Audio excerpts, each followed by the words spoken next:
سبحان اللہ وبحمدہ سبحان اللہ العظیم سبحان اللہ وبحمدہ سبحان اللہ العظیم سبحان اللہ وبحمدہ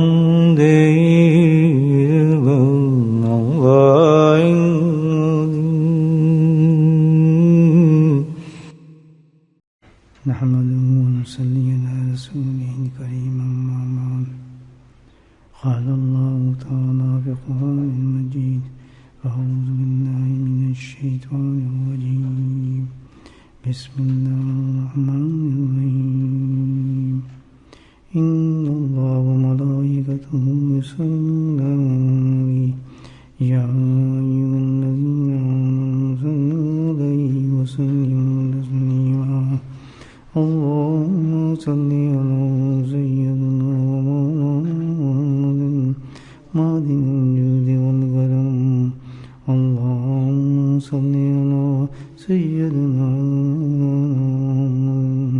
وعلي الله اللهم صل على سيدنا ومولانا وعلي وصحبه وبارك وسلم أما بعد عن معاذ رضي الله تعالى عنه أن رسول الله صلى الله عليه وسلم أخذ بيده يا معاذ والله إن أحبك ثم أوصيك يا معاذ لا تدعنا في دبر كل صلاة اللهم أعنا على ذكرك وشكرك وحسن عبادتك رواه داود ونسائی بسند صحیح. اللہ کی فضل و کرم سے یہ صحیح حدیث آپ حضرات کے سامنے پڑھنے کی توفیق نصیب ہوئی ہے. یہ مضمون کے اعتبار سے بہت ہی اہم اور بہت ہی مفید ہے اس مجلس کے لیے، کیونکہ ہم سب لوگ الحمدللہ اللہ کی دے فضل و کرم سے اللہ کے ذکر کے لیے جمع ہے، اور ہمارا کوئی مقصد نہیں اس کے علاوہ. اور یہ اجتماعی طور پر یہ مجلس کا جو مفہوم ہے وہ اپنی اصلاح کرنا ہے. اصلاح کو تزکیہ کہا جاتا ہے، اصلاح قلب، اصلاح باطن. اس کا کیا مقام ہے اسلام میں اور کتنی اہم ہے. غالباً کافی مضامین اس حدیث کے اندر موجود ہیں راہ طریقت کے حساب سے. راہ طریقت کیا چیز ہے؟ راہ شریعت اور راہ طریقت. شریعت وہ علوم ہے جن کا تعلق انسان کی ظاہر سے ہے، فقہی علوم ہے سارے. اور راہ طریقت اس کو کہا جاتا ہے کہ جب انسان اپنی اصلاح باطن کے لیے، اصلاح قلب کے لیے علوم حاصل کرے، اس کو کہتے ہیں کہ یہ انسان راہ طریقت پر ہے. ایک صحابی ہیں حضرت معاذ رضی اللہ تعالیٰ عنہ. سارے صحابی جو ہیں وہ تو ماشاءاللہ چاند ستارے ہیں، اور ہر کا اپنا اپنا منفرد مقام ہے، انداز ہے. لیکن سب چیز پہ تمام صحابہ نظر آتے ہیں متفق، اور وہ ایک ہی چیز ہے، وہ عشق رسول صلی اللہ علیہ وسلم. اس میں نہ کوئی ادنا ہے کوئی بڑا، بلکہ ہر جو صحابی ہے اسے منفرد انداز سے دیکھو تو سب سے بڑا عاشق نظر آتا ہے، اس میں کوئی شک نہیں.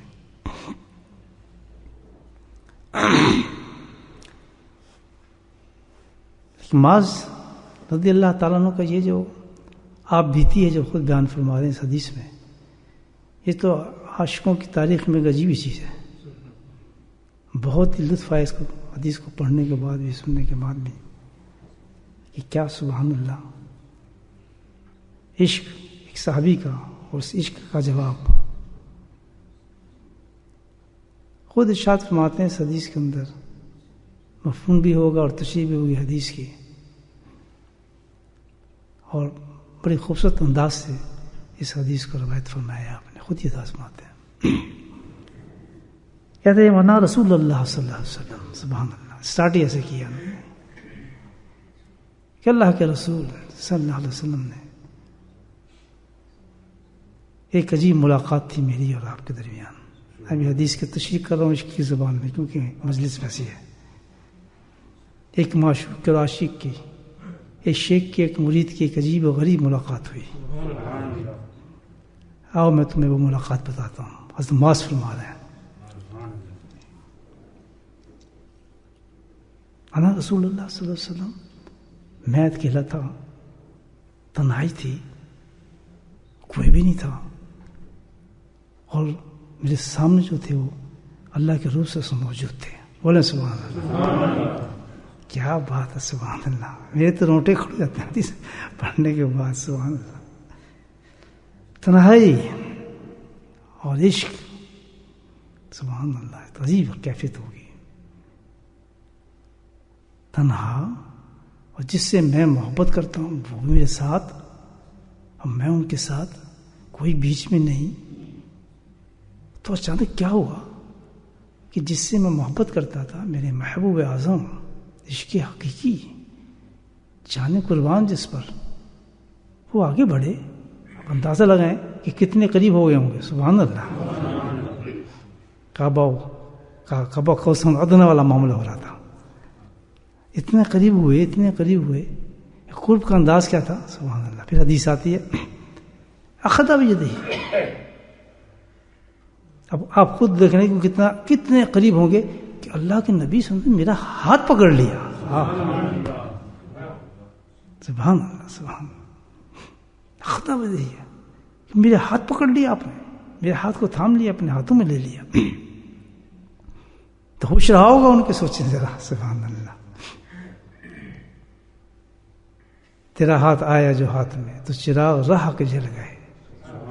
مجھے سہل ہو گئی منزلیں کہ ہوا کے رخ بھی بدل گئے.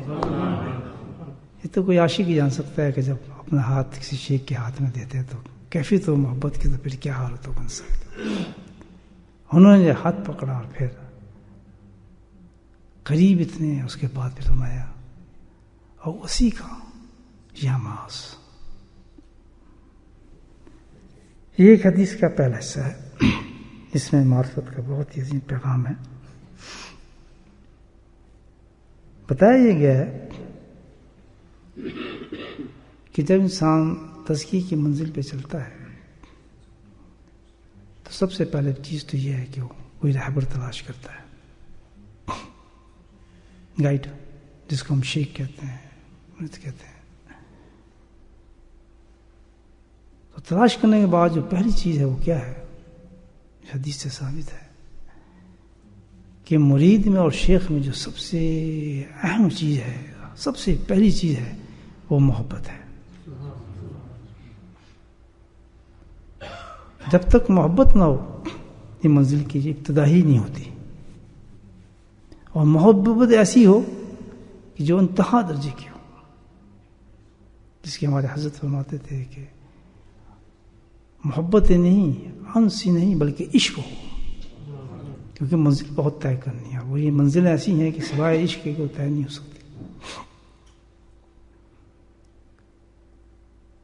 تو اللہ کے نبی صلی اللہ علیہ وسلم نے جب ہاتھ پکڑا معاذ کا، تو سب سے پہلے جو چیز بتائی کہی آپ نے ہاتھ پکڑنے کے بعد، مست کر دینے والی چیز تھی. ہاتھ پکڑ کے ہاتھ ہی نے پکڑ پر فرمایا یا معاذ واللہ انا احبک. سبحان اللہ. میں قسم کھا کے کہتا ہوں معاذ، میں تجھ سے محبت کرتا ہوں. اللہ اکبر. کیا بات ہے، کیا حال ہو اس وقت محض کا مجھے بتائیں آپ کیا کیفیت ہوگی. ہاتھ پکڑا ہوا ہے محض کا, اللہ کے نبی کہتے ہیں یعنی صرف یہی نگاہ کہ میں تجھ سے بول اللہ لفظ حدیث کی واللہ انا احبک یا معاذ, یا معاذ میں تجھ سے محبت کرتا ہوں. یقین کیسے بات کروں. تو یہ راہ طریقت کے اندر سب سے اہم چیز ہے کہ کوئی اللہ والا اپنے مرید سے محبت کرنے لگے یا مرید اس سے محبت کرنے لگے, جب یہ نسبت قائم ہو جاتی ہے شیخ اور مرید کے اندر, اس کے بعد دوسرا معاملہ چلتا ہے. یہ یاد رکھنے والی چیز ہے کہ اس کے بعد جو ہے نبی کریم صلی اللہ علیہ وسلم نے دوسری منزل کو اختیار کیا, یعنی تلقین کی کوئی بات. تو جو ذکر اور اذکار ہوتے ہیں جو دیے جاتے ہیں وہ دوسرے درجے پر ہیں. ذکر کا وظائف کا مرید کو اس وقت فائدہ ہوگا جس وقت کو اس کو اپنے شیخ سے محبت ہوگی.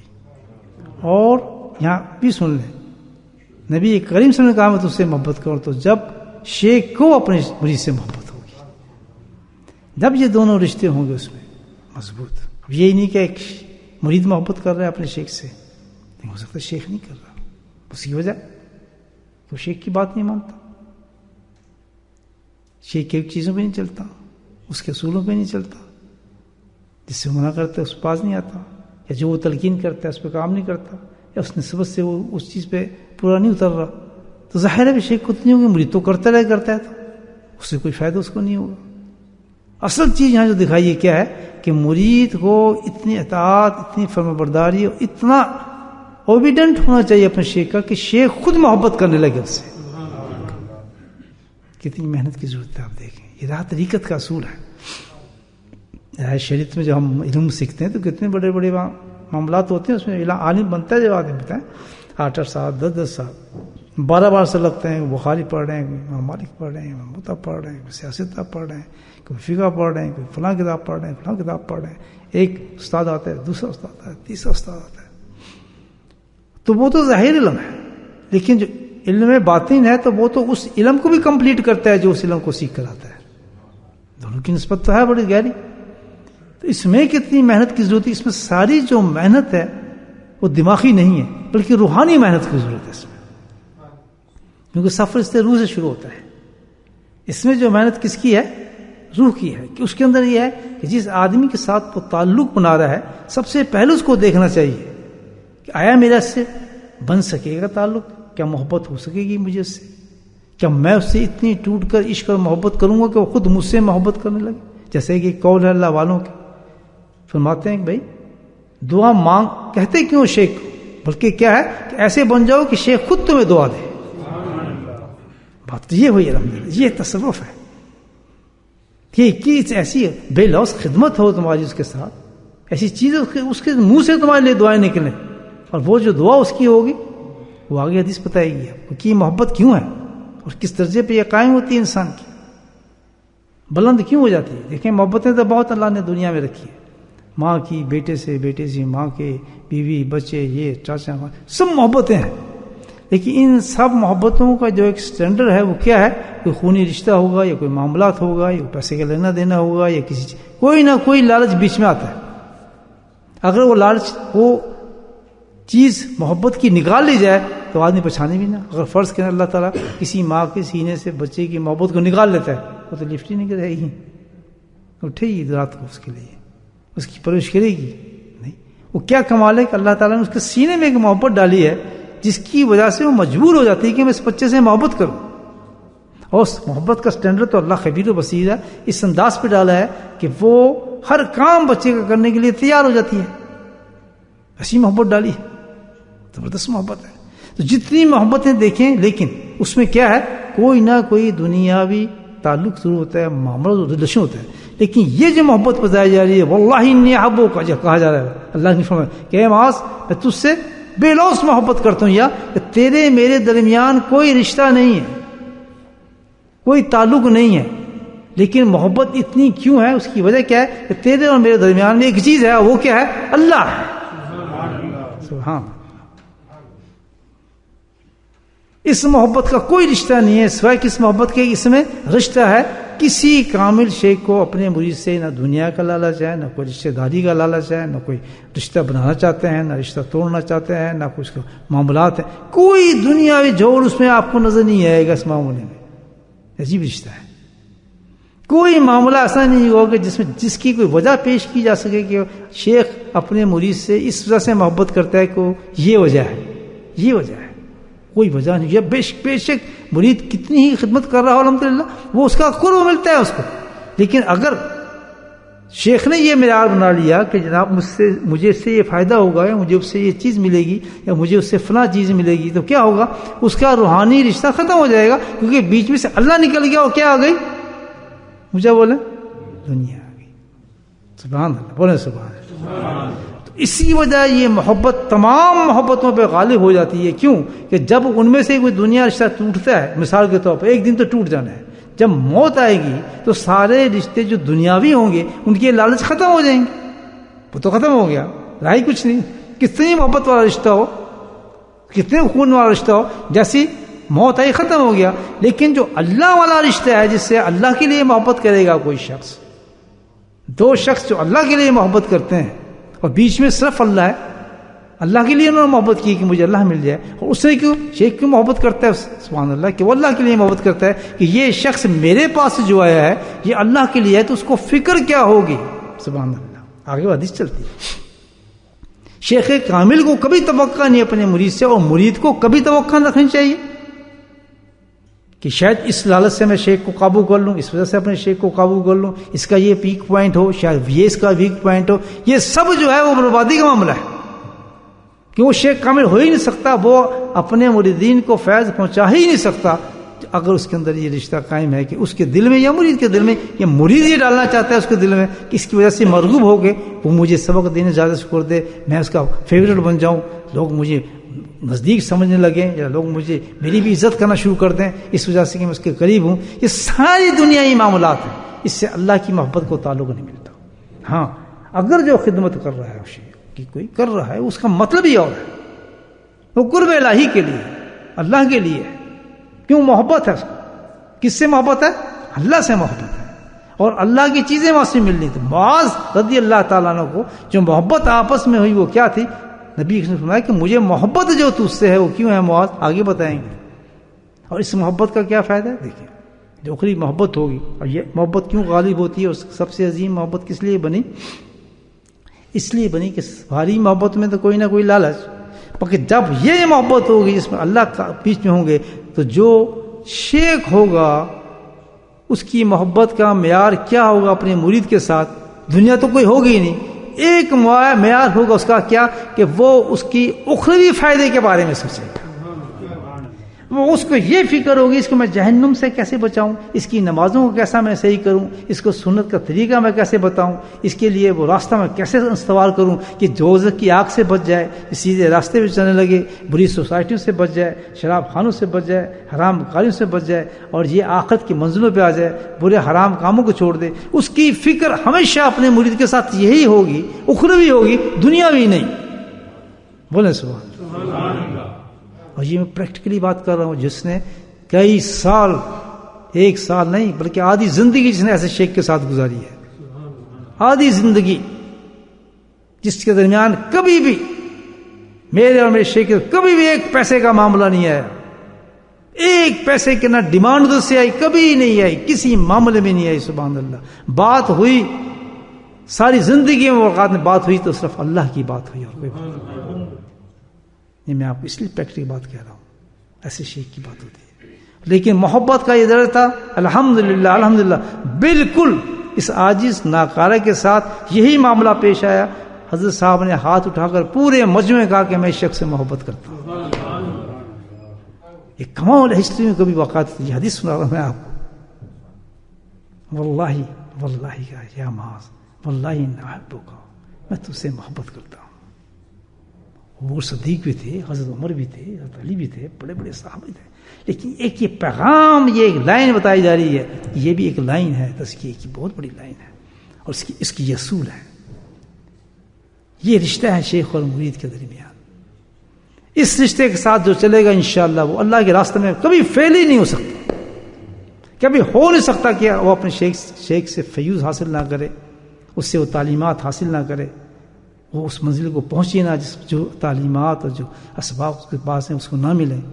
برباد مرید وہی ہوگا جس کے دل میں اور دنیا کے معاملات ہوں گے، لالچ ہوں گے، یا اس کی باتیں نہیں مان رہا ہوگا، یا محبت ہی نہیں ہوگی درمیان میں۔ محبت ہوگی تو اور بہت سی باتیں ہوں گی، لیکن جب ایسا معاملہ ہوگا، جب شیخ خود اٹھ کے کہہ دے اے مرید میں تجھ سے محبت کرتا ہوں، تو یقیناً وہ مرید اتنا سنسیئر ہوگا کہ خود اپنے شیخ سے کہلوا دیا کہ میں تجھ سے محبت کرتا ہوں۔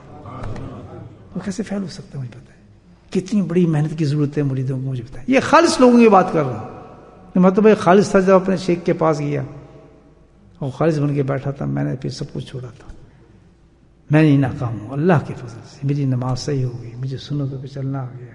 میں یہ نہیں بزرگ تو نہیں بن گیا، میں کوئی ولی تو نہیں بن گیا، کوئی مطلب ہوا میں تو نہیں اڑا، اتنا آ گیا حضرت کی صحبت میں، یقین ہو گیا الحمدللہ کہ قبر میری رونق والی ہوئی ہے اللہ نے، اتنا مجھے ان کی دعائیں، ان کی توجہ، انہوں نے بتائے ہوئے معاملات، اور میں نے اس پہ جو تھوڑا بہت استقامت اختیار کیا، یہ سب اسی وجہ سے آیا۔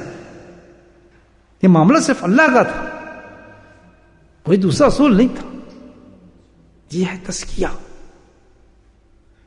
تو سب سے بڑی چیز کیا ہے؟ محبت کا درجہ، آپس میں ریلیشن کس قسم کے ہونے چاہیے، کس نے اخلاص ہونا چاہیے، اگر اس راستے کو صحیح چلنا چاہتا ہے کبھی فیل نہیں ہو سکتا۔ اس کے بعد پھر درجہ آتا ہے ذکر اذکار و وظائف کا۔ اگر یہ چیز نہیں ہے، چاہے کتنے ذکر اذکار بندہ کر لے، اس کو اس سے فائدہ کوئی نہیں ہوگا، وہ چلے ہیں، اور جس نے بیٹھ کے آدمی کھینچتا ہے چلے اتنے لگا لو تو فلاں ہو گیا، تو یہ بیٹھ کے یہ وظیفہ کر لو، فلاں وظیفہ کر لو، اس کو کہتے ہیں چلے، کہتے ہیں اس کو۔ یہ چلے تبلیغی والے نہیں، یہ چلے وہ جو بیٹھ کے وظیفے کرتے ہیں لوگ، اس کی بات کر رہا ہوں۔ اس سے ان وظیفوں سے کوئی فائدہ نہیں ہوگا تب تک یہ شاید۔ اس کے بعد اللہ کے نبی فرمایا جب یہ بات ہو گئی، محبت کا اظہار ہو گیا، الحمدللہ ایکسچینج ہو گئی بات ساری، تو پھر کہا اسی کا یا ماس سبحان اللہ، اب میں تجھے، کیونکہ تیری جی میری محبت کا مطلب کیا ہے؟ اللہ نے فرمایا صرف ایک ہے کہ مجھے تیری آخرت کی فکر ہے، مجھے تجھ سے کوئی لالچ نہیں ہے۔ اللہ نے میرے تجھے محبت کا اعلان کیا، تجھے مجھ سے محبت ہو گئی ہے، کوئی لالچ نہیں ہے۔ وجہ کیا ہے کہ مجھے ایک فکر ہے تیرے بارے میں کہ تجھ سے محبت کرتا ہوں، باپ بھی تجھ سے کرتا ہوگا، ماں بھی کرتا، انہیں کوئی لالچ، تجھے انہیں کوئی فکر نہیں تیری آخرت کو، انہیں اپنے فکر ہوں گے، لیکن کیونکہ میری محبت اللہ کی خاطر ہے تو مجھے تیری اس حقیقی فکر کا معاملہ ہے، مجھے کچھ پیسہ نہیں چاہیے، کچھ نہیں، مجھے حقیقی تیری جو راحت آئے گی تیری زندگی میں، جو ضروری چیز ہے وہ تیری اخروی زندگی ہے، اس کا مجھے فکر ہے کہ تو دوزخ کی آگ میں نہ چلے، کہیں تو برباد نہ ہو جائے، کہیں ایسا نہ ہو تیری نمازیں قبول نہ ہو، کیسے ایسا نہ ہو کہ تو زندگی کو غلط طریقے سے گزار رہا ہو۔ میری محبت کا تقاضا یہ ہے، مجھے بتاؤ کیسی محبت ہوتی ہوگی، کیسی محبت ہوتی ہوگی۔ اپنے حضرت شیخ کو دیکھا الحمدللہ، صاف 80 سال کی عمر میں بیٹھ کے، سخت سردی پنجاب کی، گھر میں کھانے کو کچھ نہیں، کسی مرید نے آ کے کنڈی کھڑکا دی، خود گھر میں فاقہ ہے لیکن اس کو کہیں نہ کہیں روٹی کا انتظام کر کے دیتے تھے۔ میں نے اپنے آنکھوں سے دیکھا، 12 بج جائے، 1 بج جائے، کوئی کیونکہ اللہ کے لیے بندہ ہے خانقاہ میں۔ اکابرین کو دیکھیں، حضرت تھانوی رحمۃ اللہ کے واقعات دیکھیں، اور پڑھیں لوگوں کے واقعات کہ کس قدر کرتے تھے مریدوں کی، کس قدر احترام کرتے تھے۔ مرید ساتھین تھے نا، سچے مرید جو اللہ کے راستے میں نکلے تھے، کیونکہ کتنی محبت ہوگی ان کو کہ خود نہیں کھانا، گھر والوں کو نہیں ملا کھانے کو، لیکن اس مرید کو کھلایا جا رہا ہے، اس کی طبیعت کے مطابق کھلایا جا رہا ہے، اچھا کھانا دیا جا رہا ہے، اس کو بے وقت کھانا پہنچایا جا رہا ہے، کیوں کہ اللہ کے لیے شخص آیا، مجھے اس سے محبت ہے۔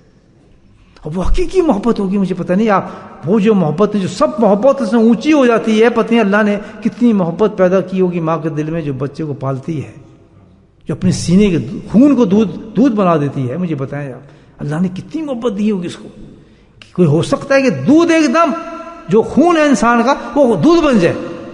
مجھے بتائیں آپ، یہ 2 چیزوں میں نظر آتا ہے اللہ نے محبت ڈالی ہے۔ ایک تو یہ گائے اور بھینس جو اللہ نے اتنی محبت دے دی کہ آدمی کو دودھ پلا دیتی ہے اپنے خون سے، اور ایک ماں کے اندر محبت ڈال دی اللہ پاک نے۔ تو اس محبت سے بھی شیخ کی محبت بڑھ جائے تو کس درجے کی شیخ کے دل کے اندر محبت ہوگی اس کی، مجھے مثال اس چیز کی۔ اس کے بعد پھر جو فکر ہوتی ہے شیخ کو یہ کہ اس کی اخروی آخرت کی دیجیے. پھر کہتے ہیں اسی کا معاذ میں تجھے اصل بات کی طرف آ رہا ہوں کہ میں تیری آخرت کا خیر خواہ ہوں, تیری آخرت بنانا چاہتا ہوں. حضرت معاذ کے ذریعے پوری امت کو یہ پیغام دیا جائے اسلام کی. سن لیں آپ. بعض لوگ کہتے ہیں کیوں ضروری ہے, کس لیے کر رہے ہیں, پتہ نہیں کیا تماشا لگایا ہے, یہ کیا پیری مریدی ہے. یہ سنیں حدیث صاحب, صحیح حدیث ہے, میں نے پوری عربی میں پڑھی ہے حدیث, انشاءاللہ ریکارڈ میں آ گئی ہوگی. سن لیں آپ, زبانی پڑھی ہے اللہ کے فضل سے. یہ بھی کمال دیکھیں حدیث کا. پھر فرمایا میں فکر رکھتا ہوں تو صاف بتا دے کہ محبت کی وجہ میری ہی ہے اور کوئی وجہ نہیں ہے. اسی کا یا معاذ میں تجھے ایک نصیحت کرتا ہوں, لا تدعنا فی دبر کل صلاۃ. اب یہاں پیغام دے رہے ہیں اللہ کے نبی, پوری امت کو پیغام مل رہا ہے کہ تزکیہ ہے کیا چیز کا پیغام دے رہے ہیں کہ تجھے کرنا کیا ہے, کیا کرنا ہوگا تم نے, یعنی تو سے مراد کیا ہے, میری پوری امت کو کیا کرنا ہوگا اس سلسلے میں. کہ جب یہ رشتہ پیدا ہو جائے تو اس کے بعد کرنا کیا ہوگا تم نے, کیا چیز پیغام دے رہے ہیں کہ ہر نماز کے بعد دبر فی کل صلاۃ. یہ کوئی معمولی بات نہیں ہے, نبی پاک میں فرما رہے ہیں. اس کی اہمیت دیکھیں آپ, اس کی لازمیت دیکھیں. اس حدیث کے اندر بتائی جا رہی ہے کہ کیا چیز ہے جس کے بارے میں اللہ کے نبی فرما رہے ہیں کہ لازم ہے تجھ پہ یہ کام, یعنی ہر پوری امت کے ہر انسان پہ یہ لازم ہے. جیسے نماز, روزہ, حج, زکوٰۃ, علم سیکھنا, یہ کرنا, تبلیغ پہ جانا, تعلیم کرنا, یہ سب لازم ہے. تو اسی طرح یہ لازم ہے چیز ہر مومن پر, ہر مسلمان پر. اور اتنی لازم کر دی کہ ہر 5 نماز کے بعد سبحان اللہ بولے, ہر 5 نماز کے بعد جب انسان نماز پڑھے دبری فی کل صلاۃ, یہ کلمات کہنا مت بھولنا. اللہ سے اس دعا کو مت بھولنا, اللہم اعنا ذکری کا و شکری کا و حسن عبادتی. بولیں سبحان اللہ. اللہ سے ہر 5 نماز کے بعد اس کو لازم کر لینا, اس کو نہ بھولنا. یہ دعا کیا کہ اللہ تعالیٰ ذکر مجھے کرنے کی توفیق دے, شکر کرنے کی توفیق دے, اور مجھے اخلاص عطا فرما کہ میری عبادت ساری اخلاص کے ساتھ ہو. ماشاء اللہ. ان تینوں چیزوں کا نام ذکر, شکر, اخلاص. یہ تینوں چیزیں جو ہے کس سے تعلق رکھتی ہیں, آپ کی باطن سے تعلق رکھتی ہیں. اس کا ظاہر سے کوئی تعلق نہیں. ذکر کہاں جاتا ہے, اندر دل میں. شکر کہاں سے نکلتا ہے, دل سے نکلتا ہے. اخلاص کہاں آتا ہے, دل میں آتا ہے. تو کیا پیغام دیا, سبحان اللہ, کہ 3 یہ چیزیں جو ہیں ہر نماز کے بعد تو نے کیا کرنا ہے. 3 چیزوں کی اتنی اہم چیزیں ہیں. عنا, اللہ سے مدد مانگنا ہے ان 3 چیزوں کے لیے. اللہ تعالیٰ مجھے مدد دے کہ میں تینوں چیزوں کو کر سکوں اور میں کامیاب ہو جاؤں. 3 چیزیں کیا ہیں, اس کو کہتے ہیں تزکیہ, اصلاح قلب اور اصلاح نفس کو کہا جاتا ہے. اصلاح قلب اور اصلاح نفس کی 3 چیزوں کی دعا مانگنا. اب یہ دعا کا مطلب سمجھیں آپ کیا ہوتا ہے. دعا کا مطلب یہ نہیں ہوتا دوستو میں کہوں یہ اللہ تعالیٰ مجھے جہنم کی آگ سے بچا, اللہ کہے گا میں نے تجھے بچا دیا. اللہ تعالیٰ مجھے جنت تک جنت. ہم یہ سمجھتے ہیں دعا کا مطلب. دعا کا درجہ دوسرا ہوتا ہے. سن لیں آپ, مثال اکثر دیتا ہوں میں. آپ دعا کرتے ہیں اللہ تعالیٰ مجھے بیٹا دے, بیٹا آ جائے گا آپ کے پاس. آپ گھر جائیں, بیٹا بیٹھو, السلام ڈیڈی. نہیں, بیٹا لانے کے لیے آپ کو شادی کرنی پڑے گی, نکاح کرنا پڑے گا, اس کے ساتھ بیوی سے معاشرت کرنی پڑے گی. جب 3 چیزیں کریں گے تو پھر ہم کیا کریں گے, یہ 3 چیزیں کرنے کے بعد پھر اللہ سے دعا کریں گے اللہ تعالیٰ مجھے بیٹا عطا فرما. یہ ہوگی مدد مانگنا کس کے لیے, بیٹے کے لیے. کس سے, اللہ سے. تو یہاں جو فرمایا ذکر, شکر اور اخلاص, تو فرمایا ان 3 چیزوں کو کوشش کرنی ہے کرنے کی, جس کا نام تزکیہ ہے. یعنی تم نے تزکیے کی لائن کو پکڑنا ہے, طریقت کو پکڑنا ہے, کسی شیخ کو ڈھونڈنا ہے. تم نے ذکر, شکر اور اخلاص کو حاصل کرنے کے جو اصول ہیں اس پہ محنت کرنی ہے. جب محنت شروع کر دو تو اس کے بعد آئینہ اللہ سے مدد طلب کرتے رہو, اللہ تعالیٰ مجھے اس میں کامیابی عطا فرمائے. تو انڈائریکٹلی ثابت ہو گیا یہ چیز صاف صاف. اللہ کے نبی نے فرمایا کہ ہر مومن کے لیے اور مومنہ کے لیے لازم ہو گیا ہے شرط اول ہے اس کے لیے کہ وہ اس لائن کو، تزکیے کی لائن کو، تصفیہ کی لائن کو لازم کر لے اپنے اوپر. اگر یہ نہیں کرے گا تو آخرت کے اندر کامیاب نہیں ہو سکتا. اس کے لیے 3 چیزیں اشارہ فرما دیا کہ تصفیہ قلب کے لیے اور تصفیہ نفس کے لیے. میں چاہتا ہوں کہ میرا قلب صاف ہو جائے. کن چیزوں سے؟ غلائز سے پاک ہو جائے، گندی چیزوں سے پاک ہو جائے. نماز پڑھوں تو گندے خیالات نہ ہے، نماز پڑھوں تو وساوس نہ ہے، نماز پڑھوں تو اللہ کے لیے پڑھوں. صرف نماز پڑھ لینا ہی کافی نہیں ہے. وہ نمازیں ٹھونکی بھی ہو سکتی ہیں، اللہ منہ پہ بھی مار سکتا ہے، اس میں ریاء بڑھ سکتی ہیں، تکبر بڑھ سکتا ہے. فرمایا میں ایسی نماز چاہتا ہوں جس میں نہ ریاء ہو، نہ تکبر ہو، نہ دنیا ہو، نہ ٹھوکیں ہو، بلکہ ایسی عاجزی والی نماز ہو کہ جس کا معیار میں نے دیا ہے کہ جس وقت تیری نماز کے آخری سجدہ ہو تو معراج کی حالت میں پہنچ جائے. یہ معیار ہے نماز کا. ہماری نمازیں ایسی ہیں، ہم کہتے ہیں ایسی نہیں نماز چھوڑ دو. یہ کس نے کہا ہے؟ آپ ایک دکان کرتے ہیں، دکانیں آج آپ کی سیل 10 پاؤنڈ ہوگی، آپ نے دکان بند کر دو، کوئی نہیں کہے گا نہیں میں کوشش کرتا ہوں اس میں اور مال ڈالتا ہوں، میں کوشش کرتا ہوں اس میں اور مال ڈالتا ہوں، اس میں کوئی اور پروڈکٹ ڈالتا ہوں. تو نماز کی یہ کیفیت یہ ہے کہ چھوڑنا نہیں ہے. آپ کو نزلہ ہو گیا، مجھے نزلہ ہو گیا، ہمیں کیا ڈاکٹر صاحب میری ناک کاٹ دیں، مجھے نزلہ ہو گیا، مضبوطی نہیں اس ناک کی، مجھے تنگ کرتی ہے، کان میں درد ہو گیا، تنگ کر رہا ہے کہ کان کاٹ دیں، اس کا علاج کرتے ہیں. تو نماز اگر ہماری پہلی سٹیج پہ ہمیں ہر حالت میں جیسی بھی مل جائے، نماز ٹوٹی پھوٹی مل جائے، وسوسے والی مل جائے، ریا والی مل جائے، تکبر والی مل جائے، اس سے لاکھ درجے بہتر ہے کہ نماز نہ ملے. یہ بات سن لینا. تو جس حالت میں پہلے نماز ہمیں مل رہی ہے اس حالت میں ہمیں نماز تو پڑھنی ہے. لیکن اب ہم نے فکر کیا کرنا ہے، جیسے ایک دکان کا فکر کرتے ہیں، چلے اب اس نے پروڈکٹ ڈالیں، فکر یہ ہوگی نماز وہ نہیں ہے جو اللہ قبول کرے گا. یہاں تک تو میں جو اللہ نے پہنچا دیا، اب مجھے اس پہ محنت کرنی ہے. میں نے اس نماز کو ایسا بہترین نماز بنانا ہے کہ جو معیار مجھے دیا ہے شریعت میں، کہ یا تو مجھے دیکھ رہا ہو یا میں تجھے دیکھ رہا ہوں. سبحان اللہ، یہ معیار دیا ہے. اس معیار تک میں نے اپنی نماز کو لے کے جانا ہے. اس کے لیے میں کیا کروں؟ اس کے لیے بتایا، اس کے لیے تو ایسا کام کر کہ اپنے دل کو صاف کر، قلب کو صاف کر، باطن کو صاف کر، اس راستے کو اختیار کر. جیسے جیسے تو اس پہ محنت کرے گا، اپنے باطن کو صاف کرے گا، قلب کو صاف کرے گا، تو تیری نماز الحمدللہ اس معیار تک پہنچتی چلی جائے گی. تو اس سے تناسب ہے آپ کے تزکیے کا اور ہماری ساری عبادات کا، کیا نا حسن عبادت کا. ہم دعا مانگ رہے ہیں کہ ہمیں اخلاص مل جائے نماز کے اندر جو خالص اللہ کے لیے ہو، ایسا روزہ مل جائے خالص اللہ کے لیے ہو، ایسا حج مل جائے خالص اللہ کے لیے ہو، تاکہ اللہ اس کو قبول فرمائے. تو اس محنت کا نام جو ہے وہ تزکیہ ہے، حقیقت ہے، طریقت ہے.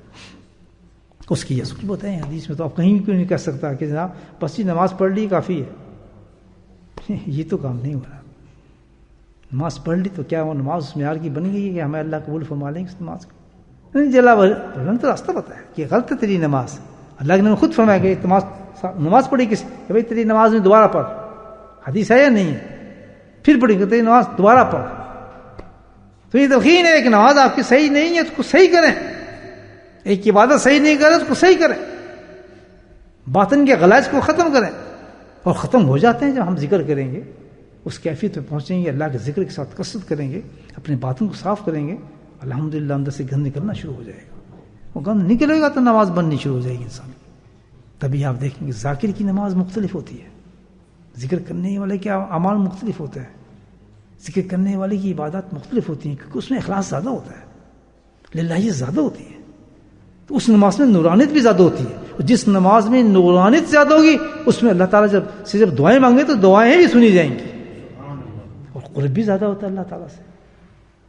تو پہلی سٹیج نماز، پھر اس نماز کو اچھا کرنا، اس درجے تک لے کے جانا، مقام احسان تک پہنچانا.